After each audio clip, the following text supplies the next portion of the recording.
Yeah, I just wanted to kind of give you a little bit of a summary and kind of a wrapping up, and also mention a couple of theories that I thought were kind of interesting that weren't mentioned in a couple of the presentations, and provide a little more detail on some of the other theories.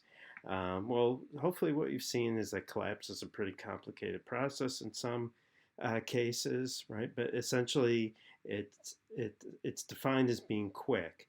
A slow decline is not a collapse. It usually happens in a couple of decades.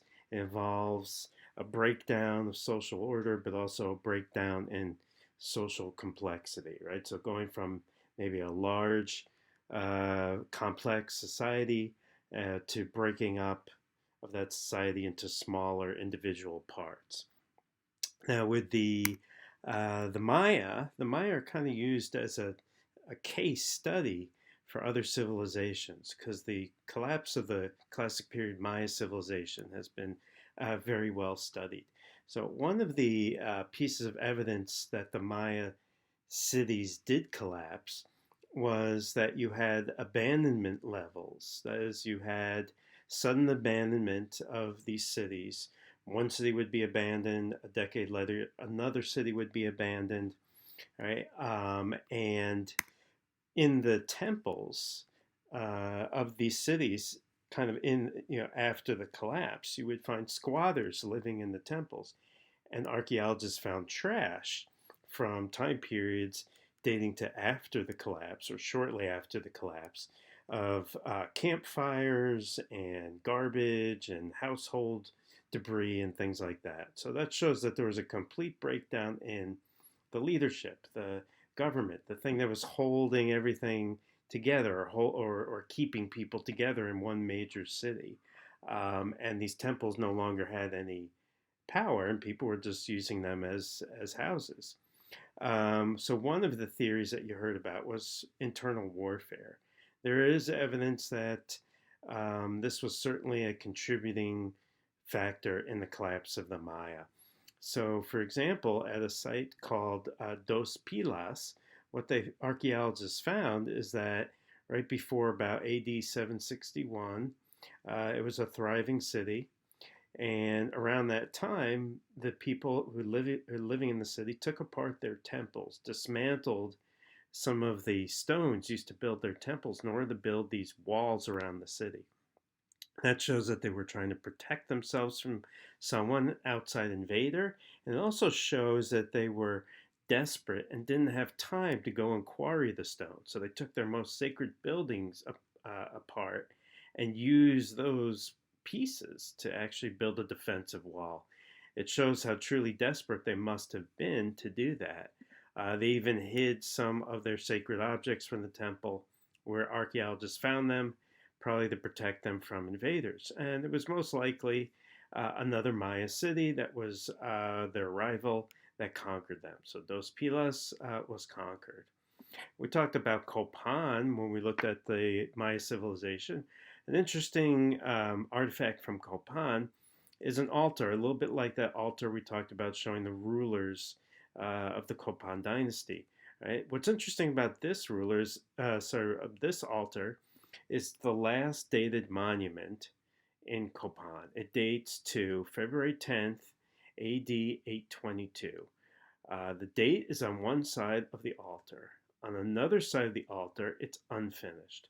So whoever was carving this had no incentive to actually complete it. Put down their tools and walked away, and that was it. No other monuments were made past that point. So that truly shows almost to the day when the Copan city collapsed because the leadership had lost all power. There was no reason to build these monuments. So the ceasing of monumental construction is also another marker that a collapse has occurred. What was going on with the Maya? Well, warfare was one part. People also talked about deforestation. So, what is the evidence for deforestation and its effect?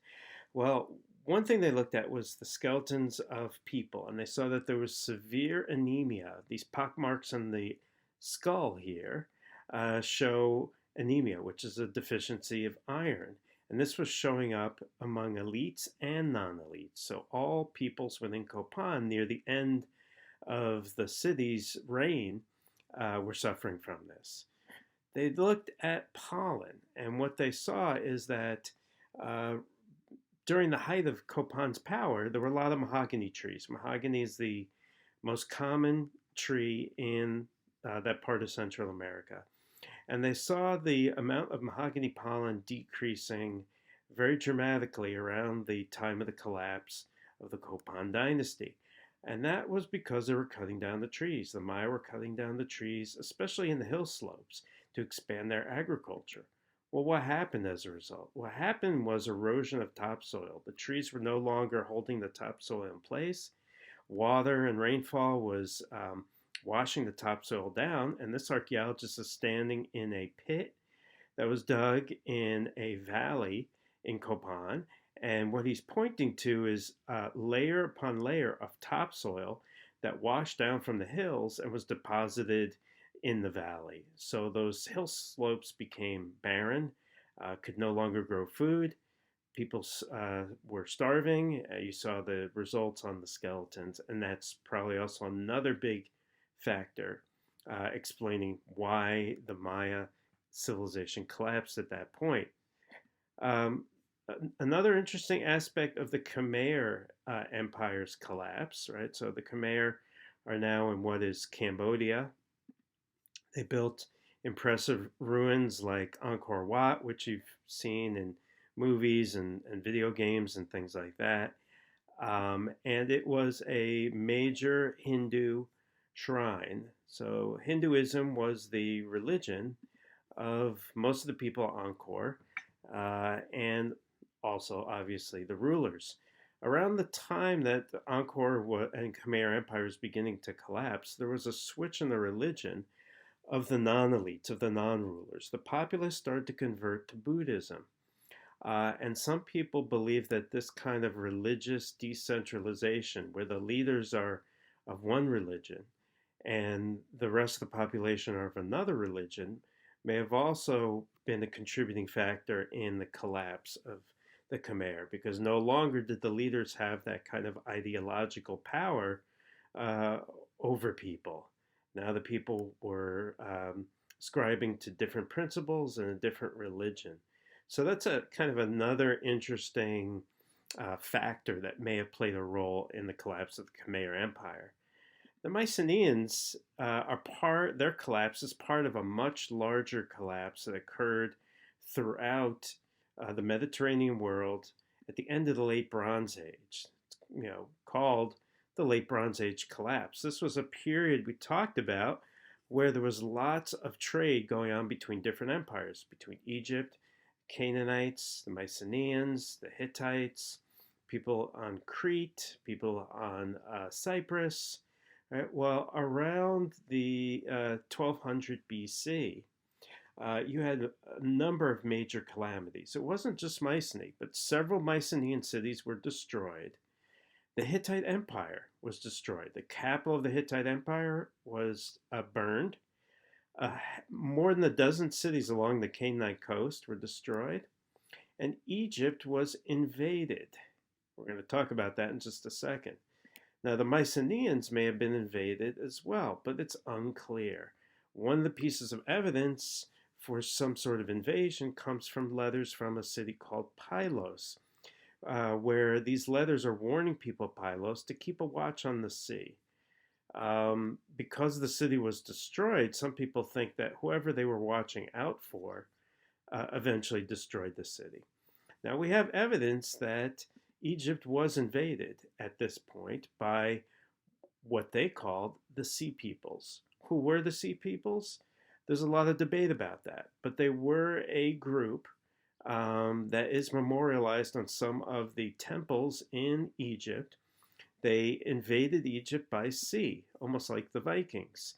And the Egyptians fought them in a major naval battle in the Mediterranean and actually kept the Sea Peoples out of Egypt. You could see the Sea Peoples wear these kind of feathered like crowns, and the Egyptians are here in their boats. and there's lots of depictions of the sea peoples being captured. Some people believe that, well, there's good evidence that some of these sea peoples, who are similar in, culturally in some respects to the Mycenaeans, were kind of pushed out of Egypt, and some of the sea people set up a colony in what was Canaan. And these sea peoples were probably the Peliset. And the Peliset are most likely the Philistines from the Bible. Right? So the Philistines of the Bible probably were a subset of these sea peoples. Right? So this temple in Egypt describes the victories of Ramses III, not Ramses II, but a little bit later. Ramses II was the height of Egyptian power. This is the weakening and decline of Egyptian power. Right? Egypt slowly declines during this period. The late Bronze Age was a catastrophe all over the Mediterranean world. So that probably explains a little bit what happened to the Mycenaean civilization, because they were tied into this trading network. And if something's happening in one part of the network, it has an impact on another part of the network. Okay, well, hopefully you saw that the study of collapse is useful. I would say, unfortunately, it's become more useful because of the situation that we're in now. But what you see is, yes, there is potential for things to get worse, but there's also potential for things to get better. Um, we're not helpless, right? There are things we can do. And hopefully, what we're seeing from ancient civilizations, what we learned from ancient civilizations, can help us deal with the current situation and also future situations. So I think that actually learning from history gives us a little bit sense of hope. Not, we shouldn't be despondent that, oh, well, all these civilizations collapsed, so we're just going to end up collapsing. We should really see that there was a reemergence after all these collapses. They're momentary downturns in history. We can prevent these kinds of things happening in the future if we learn from them. We could also enact the kinds of changes that we want to see by mobilizing the sort of mechanisms of society, right? And so hopefully the study of these ancient civilizations gives you a little sense of hope and not a sense of despondency. Anyway, good luck with your final quiz. I'll be posting your grades as soon as I get them, and I want to wish you guys a good rest of your summer. Hopefully, I'll see you in a class in the future. Thanks.